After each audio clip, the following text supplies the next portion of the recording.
But for now, I will start with the assessment scales that we use within the stroke service.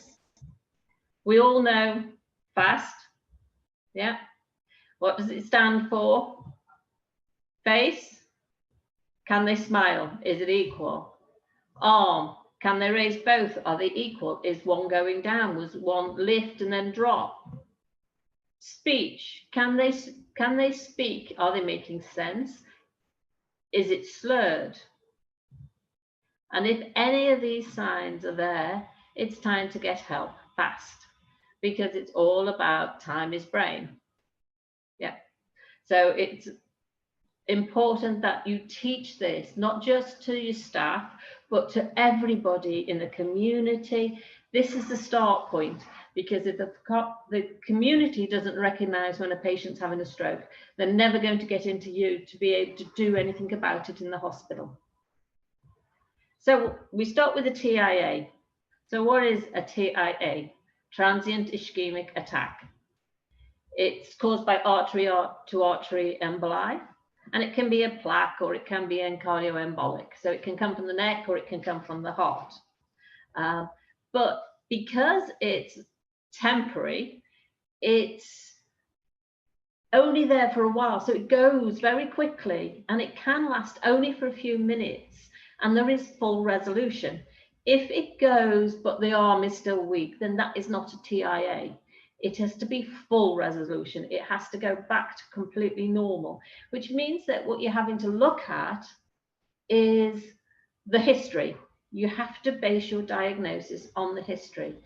And it used to be a very throwaway diagnosis, in the fact that many doctors would go, oh, well, it sounds like it could have been a TIA. Never mind, it wasn't a stroke, go away. The problem with that is that TIAs are a warning shot that there could be a stroke happening in the future. And many people go home and think they've had a TIA, and it makes them very frightened, because they're thinking, I could have a stroke any minute now, or in the next week, or in the next month. And it can destroy lives. It is not a throwaway diagnosis. It's something that should only be diagnosed when you really think this patient has had a TIA. And you can see why these people get so frightened, because you can go onto Google and you can look up these figures, and you can see patients who have had a TIA, how the risk of having another event or a stroke is as high as if they'd had a stroke.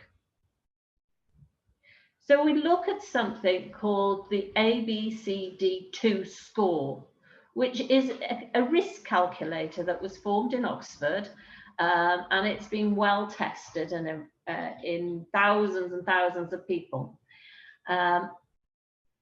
Slight point is it's a Western tool, and one of the risk factors is age greater than 60, which is great when you're living in a country like I am now, where the average age of stroke is 77. But in Qatar, the average age of stroke was 54. So you have to sort of look at this as an assessment tool. Yes, don't take it black and white. You might decide actually not to worry about the age, or you might to think, well, the age, if it was 40, in countries where the age is a lot lower, the average age of a stroke is a lot lower. But then you've got blood pressure. So you've got systolic blood pressure is greater than 140, or the diastolic is greater than 90. You get a point. So you've got the patient in front of you whose blood pressure is way up, you've got a point. Then you look at the clinical features of a TIA. Was there unilateral weakness, one-sided weakness, with or without speech impairment? So if it's unilateral weakness, you will get 2 points, with or without speech. You don't get an extra point because you've got speech as well. It's 2.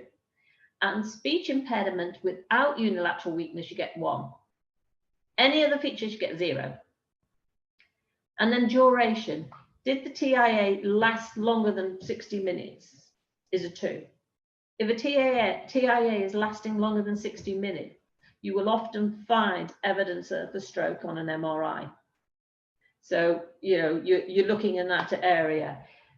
TIA duration between 10 minutes and 59 minutes, you score a 1 point. And these, don't forget, are completely resolved. And then you've got diabetes. So diabetes, as we know, causes major problems with lots and lots of organs. So poor old diabetics get 1 point just for being diabetics. So you can see you could be scoring 2, 4, 5, 6, 7. So 7 points for a TIA. You got that? A, B, C, D, D. So what I want you to look at now is a case study. And we're going to use that tool to risk stratify this patient. Okay, so he's a 72-year-old right-handed man, background of diabetes and hypertension, presented with 55 minutes of transient inability to speak and right arm weakness. He was brought into ED, and by the time he was brought into ED, everything had resolved, completely back to normal. His blood pressure was 160/95. He's not compliant with his diabetic or his hypertensive medication. So what would you score this gentleman as? Thinking about the previous slide.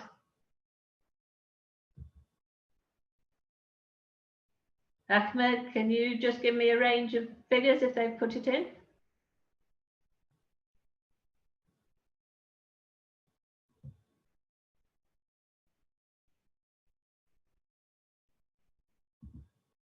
Yes? Okay. Let's go through this then. So how old is he? Age. Age, he is 72. So he scores a point over 60. He is diabetic. No, let's go through it, sorry. Blood pressure, what's his blood pressure? 160/95. He gets a point, right? C. Clinical features. Unilateral weakness with or without speech. Well, he had weakness and he had the inability to speak and right arm weakness. So he scores 2. So we're on 4. D, duration. He was 55 minutes. Yeah. So he scores a point. That's 5. And then he's diabetic. So we're scoring a 6. Yep. So did everybody get a 6 on him? Next one.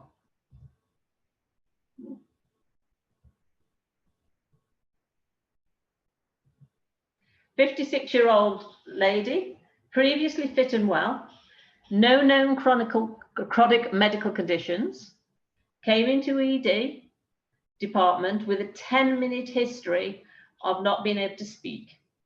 On taking the history, she also mentioned a previous episode the day before of right arm weakness, but it only lasted 5 minutes. Her BP in ED was 138/56. Her heart rate was 80 and her temperature was 36.5. So can you score this lady? And what do you think? Is she a low risk or a high risk?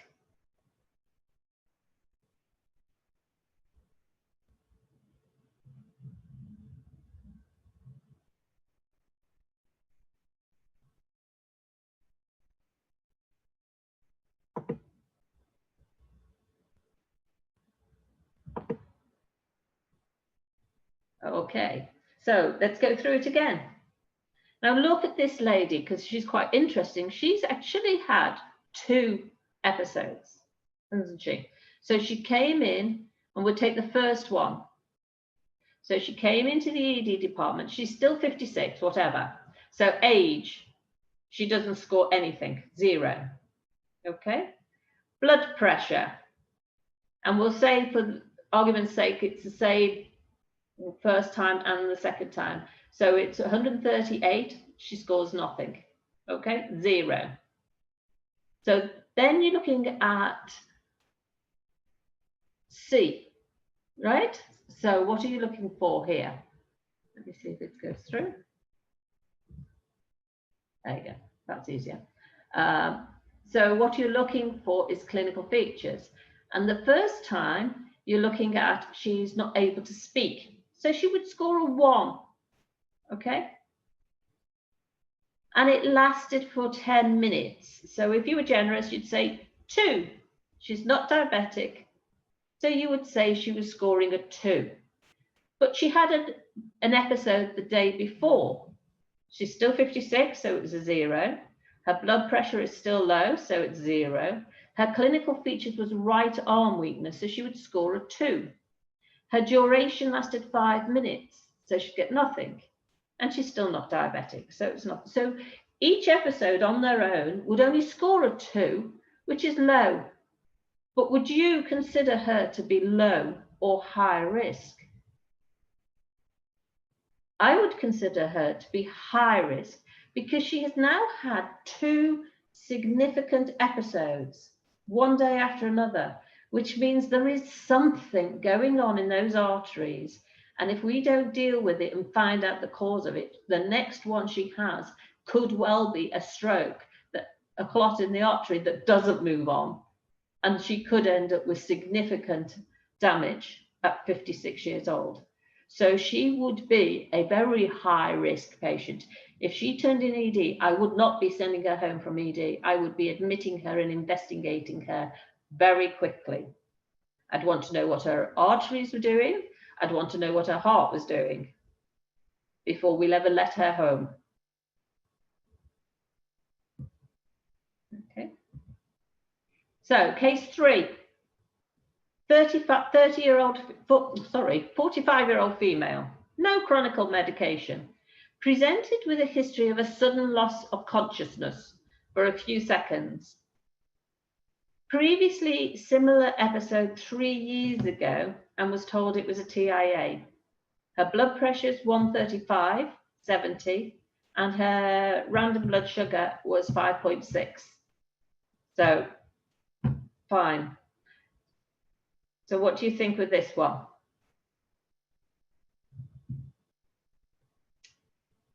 Go through it again. A, age, 45, no points. Blood pressure, 135/90, no points. Clinical features.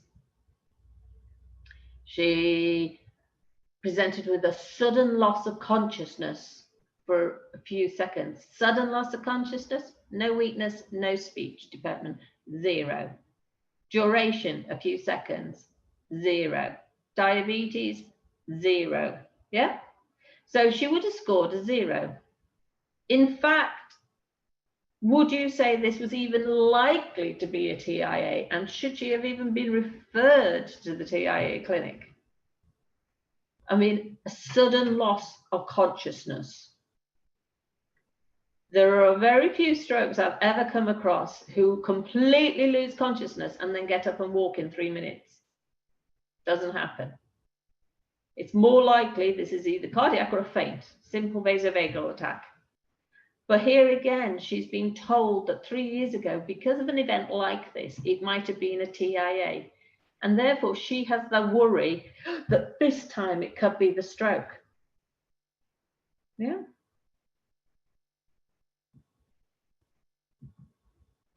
We move on now to the modified Rankin score.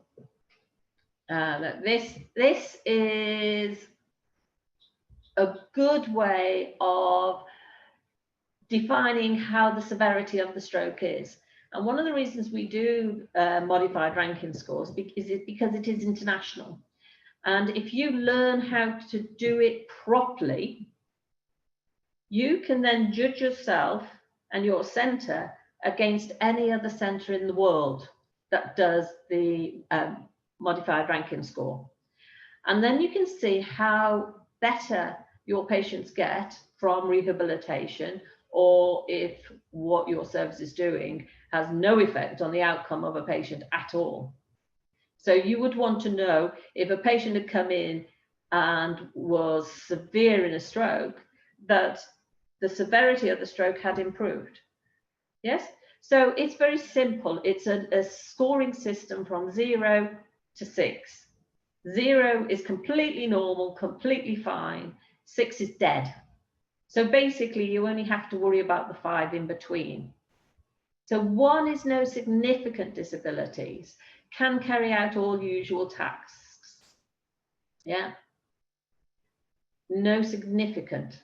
2, slight disability, unable to carry out all previous activity, but able to look after themselves and their affairs and without assistance. Moderate disability requires some help, but able to walk without assistance.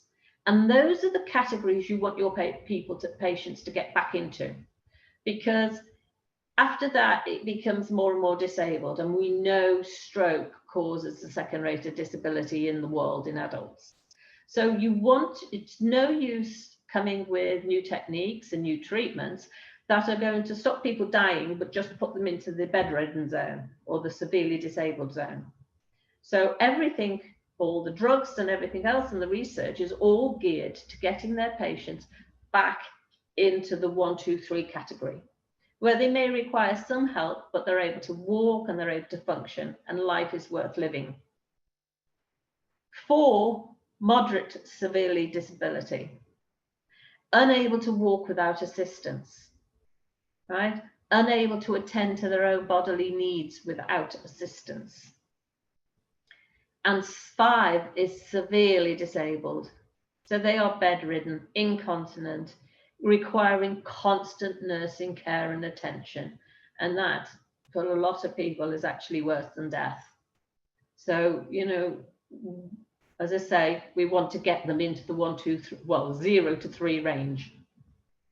And it's very easy to do this score system if you ask a simple questions, and you can actually do it on the phone call. So, you know, a year after the stroke, you can phone people up and say, can I ask you a few questions? And if you answer them through, you can then see where you're up to.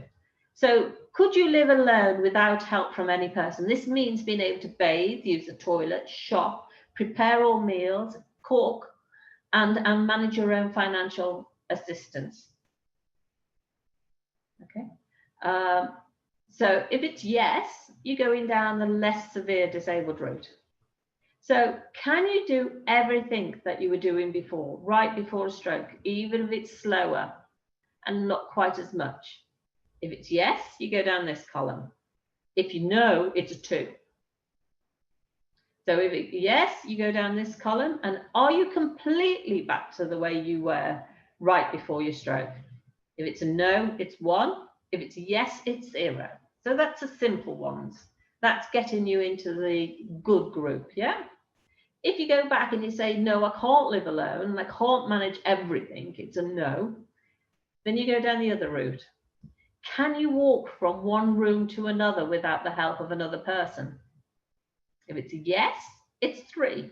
So if you need to get a quad stick or a walking crutch, and you can walk physically and mentally from one room to another without any help, from anybody else, then it's a 3.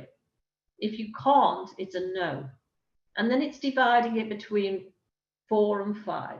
Can you sit up in bed without any help? So can you reposition yourself? Can you get yourself up? Could you eat in bed sitting upright? If it's a no, it's 5.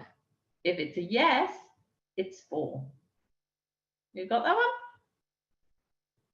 I'm going to ask you the questions now. You've got to talk to these patients through. So, case 1, 60-year-old gentleman. Prior to his stroke, worked as a driver. Suffered a left middle cerebral artery infarct 3 months ago. Caused aphasia, so he couldn't speak.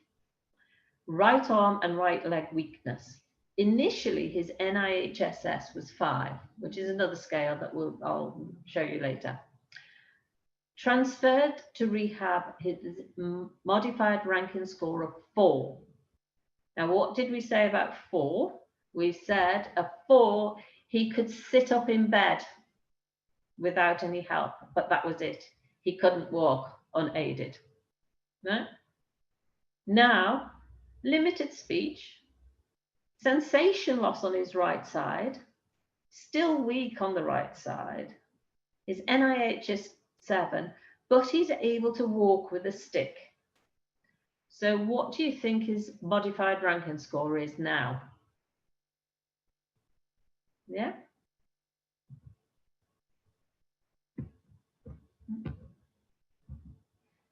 So we know he can't look after himself fully and he's still got weakness. So we'll go down the no route. He can walk from one room to another without help. So he would be a 3, which is a big step. I know it's only one number, but it is a huge step in this gentleman's life because he now is put into a point where he can actually look after himself for some time. He can walk from the one room to another. He can get himself to the toilet, which is a huge leap in this gentleman's lifestyle and quality of life. Case 2. A 50-year-old piano teacher presented with a lacunar infarct affecting her left side. She made a good recovery and was able to walk independently and drive. She has returned to work, supervising the class, not playing the piano as the finer movements of her left hand remain a problem. So what are you going to give her? What do you think she scores? If you look back at the screens. So she can manage and look after herself and get her own meals and finance and drive. So we're going down this lane. She cannot completely get back to normal, can she? Because she can't play the piano and she was a piano teacher. So that's a major issue for her. So she's a 2. Yeah. So, what about this gentleman? 60-year-old gentleman with diabetes, hypertension, end-stage renal failure, suffers a middle cerebral artery stroke affecting his left side. He is unable to care for his ADL, so he can't look after himself, he can't wash himself without assistance and is mainly confined to his bed. With some effort, he can sit himself up to feed himself. So, where are you going to put him? What are you going to classify him as? Well, so he can't walk from room to room. So we're still going down this route. Can you sit up in bed without help? Yes, he can. Okay. So we're going to give him a 4. Sorry, I have to keep going backwards and forwards so I can see it. Yeah, a 4. So you can see how the difference is. And sometimes they are subtle differences. And if you don't do the training on the modified Rankin score, you might score it differently or go, oh, well, he needs a stick. Actually, I'll give him a 4. Where actually, no, as long as he's got a stick and does it himself, he's fine if he's a 3. And you can see how important it is because this is the research that comes out. So intravenous therapy alone, and you can see 6, don't forget, is dead. Yeah. And then you look at intravenous therapy and thrombectomy, only 15 people are dead, which is really good. So you think, wow, 50% reduction in death rate, but it's not worth it if all you've done is tipped people into the severely disabled brackets. So what you have to look at is the first 3, yeah, so from 4 upwards. So you can still see there is benefit from TPA and thrombectomy. Yes, so you can still see from 12, 15, 12, 5 and 15, so what, 32 versus 37, 47, 51, right? In those 3 categories. So there is a huge, still a big percentage of patients that would benefit from that. And this is a website you can share, and you can, I'm sure they will put it up again at the end, but it's the http://rankinenglish.training campus It is a free website, and you can go on and you have to go through the scenarios and you have to pass all the scenarios. And although you may think you've done this video before, it's often a different subtle turn on the video. So don't skip past any of the videos, okay? And you need to score each one and you will get a certificate. It is worth doing, and it's good for your CV, it's good for your career. So see that you've done those things. So please have a look at that one. Bank for classification is a very much, it was introduced again in England, but we use it very much more nurse-wise. And we do it this way, and you'll find lots of the nursing papers that are written over here have this, because it doesn't rely on a CT scan. It doesn't rely on which part of the brain is affected. It puts them there, but what they're looking at is the clinical damage that's done. So we are looking at it from a purely patient's level. So you're looking at, we call it tax, packs, pox and lax. So total anterior circular stroke. So stroke means it could be an infarct or it could be a hemorrhage. Okay, doesn't matter which, because they have the same outcome on the body, the same results on the body. It's a partial anterior stroke, which could be again infarct or stroke.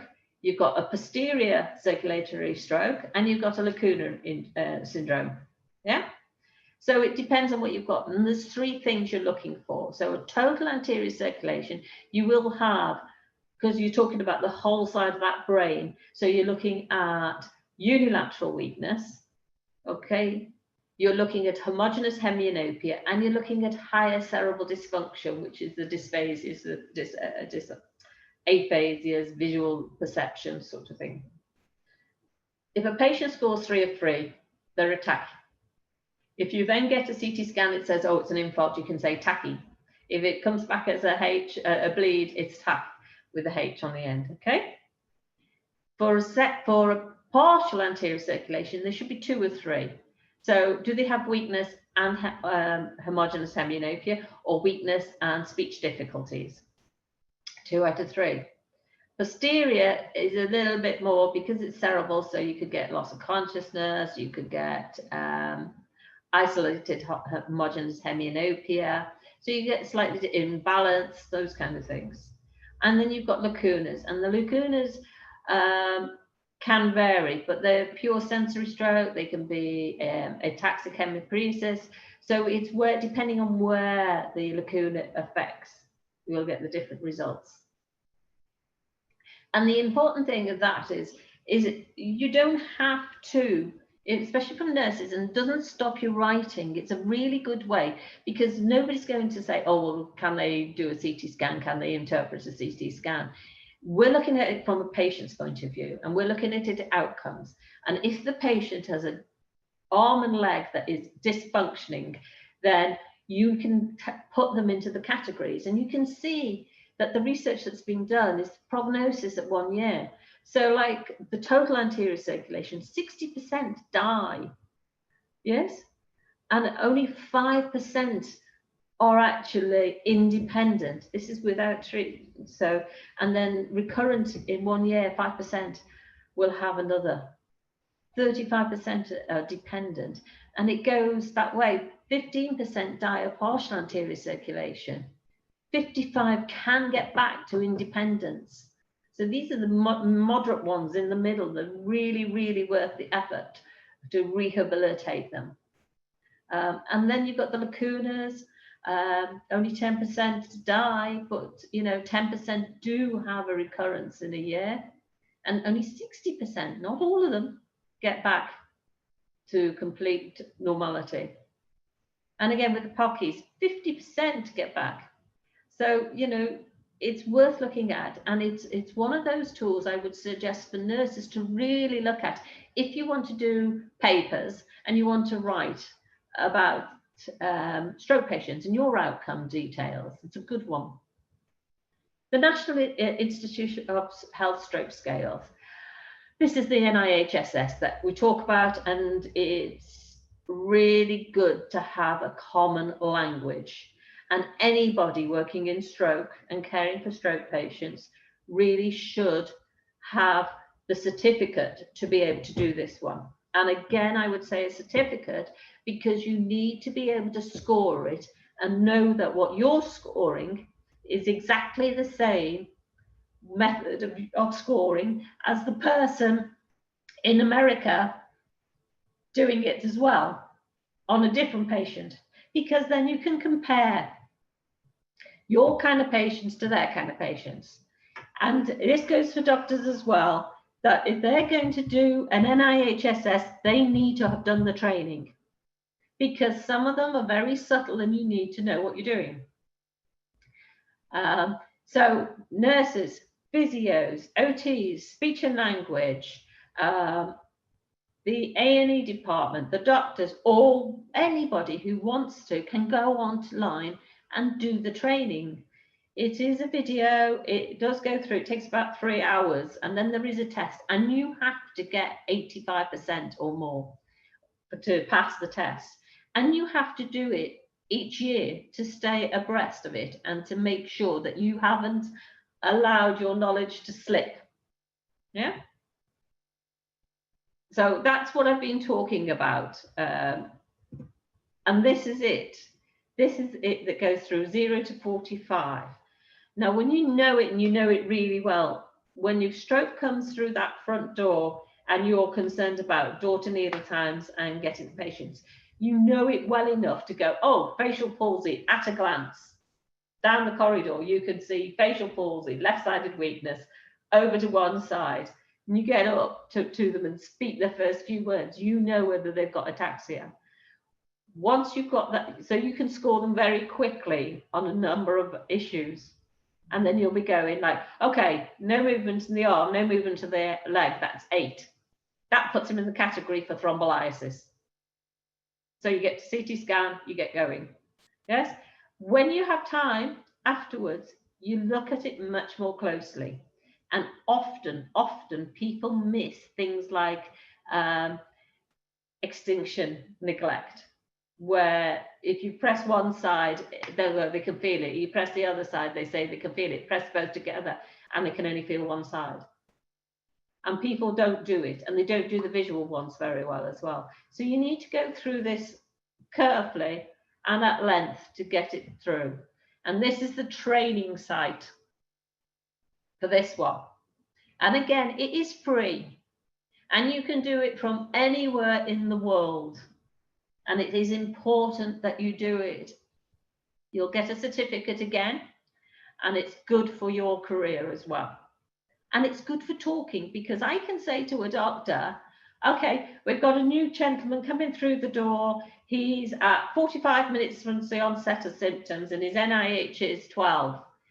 That's all I need to say. The doctor's on his way. I don't have to describe anything else.